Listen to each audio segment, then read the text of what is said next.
Hello everyone, Michael Silpot here. Welcome to the channel. So glad to have you here once again.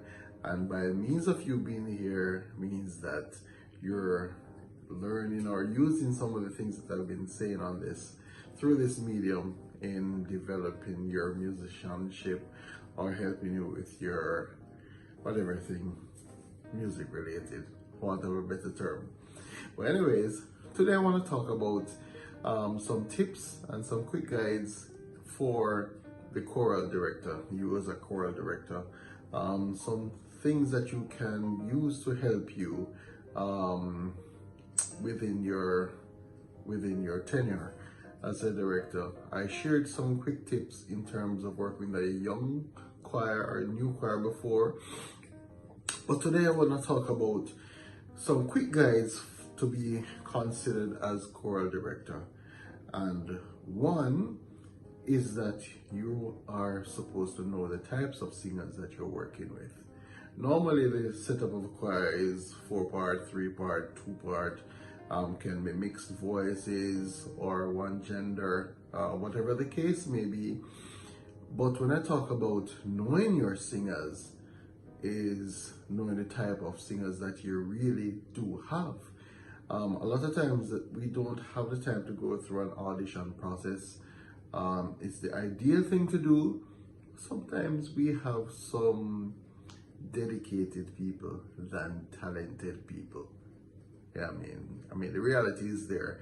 There are persons who are showing up, not necessarily having the voice or the vocal capabilities, but they are dedicated and willing to learn. And those are the persons usually get past the talented people. Not true. But in any case, knowing your singers, there are several types that you have. You have independent singers, you have dependent singers, you have speech-like singers, you have untuned singers. So is knowing the type of singers that you do have, and I will share quickly. Say for example, if you do have dependent singers, you can place some persons that are competent around them. Say for example, you put them between two competent singers. So if there's, say for example, an alto or whatever part that they're really dependent on someone, then you have two persons of the same part on either side. So they're hearing the same part in each ear constantly until they can, stand on their own, for want of a better term.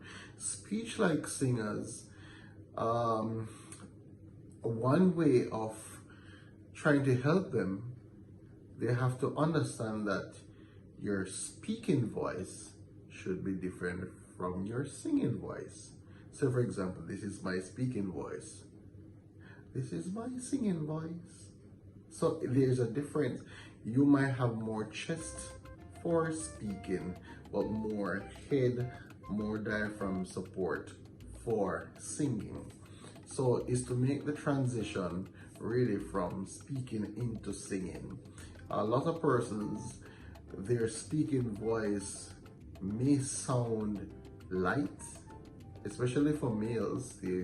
Some sound light, but the singing voice is really of a deeper range. So, and vice versa. So that's differentiating. For the untuned singer, you may need to do some remedial support, such as doing recordings so they can listen over and over, playing the parts more than once so they can hear.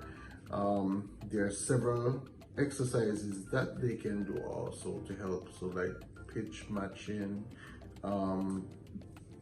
exercises that will help that way, like scalar patterns, arpeggios, that may be able to help them. Independent singers, really, right off the bat, you shouldn't have problems with those. Those are the persons that you would have that are and ready to go with whatever you give them. So is knowing what type of singers you do have and how you treat with that. I mean, we can go in depth more with these types of singers a little bit more, and how we can help.